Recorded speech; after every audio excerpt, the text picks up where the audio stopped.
Uyingizda go'sht qolmagan kunlari mana o'xshash dufuni maydazalik qilib jachang dufu etib beqing. Ta'm tilingiz lam qoldi. O'ylab maqmab ekanman, 2 oylik dufu bilan go'shtimi yeyishlik bo'lgan jachang dufu qo'rg'il bo'ldig'ini.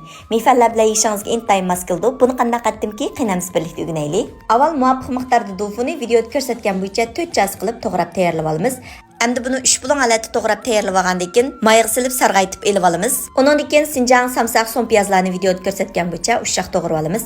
Achchiqroq yeyishni yaxshi ko'radiganlar lapizlardan azroq silvassanglar texmi yeyishlik bek o'xshaydi. Endi buning tengini tayyorlab olaylik. Yarim qo'shiq tuz, 1 qo'shiq shongchu, tam berdi, 1 qo'shiq lavchu, rang berdi, 2 gram shakar, 1 qo'shiq qunoq kraxmal silib, muvofiq miqdorda suv quyib tekshi elashtirib olamiz. Qozonga bek az may qo'yib sinjang samsaq so'ng piyozlarni silib 1-2 qo'rvatgandan keyin qizartish uchun uyimiz chanvagan lozimmi 1 qo'shqa atrofida silib etamiz. Bularni 1-2 qo'rvatgandan keyin abiyatdan maydazali qilib olgan dufuni, morni, qizil laz, ko'k lazlarni silib oldin tayyorlab olgan kraxmal suyini qo'yib, suvi azroq o'pqasini azroq suv qo'yib, tam xurishlaridan cho'ng ustamning kavo uchun undan yarim qo'shiq silib etamiz. Tam puraq berdig'ini naq mushu kavo uchun uni cho'qim silinglar. Undan keyin cho'ng ustamning oqmushdan 2 gram silib etamiz. Cho'ng ustamning cho'ngligi bor, cho'ng ustamning tam xurishlarining hech qanday aralashmasi yo'qgan puraqlik chiqadi. Endi bularni yaxshi ilashtirib olgandan keyin mehmonning oldiga ochiq saqlam bo'ldi.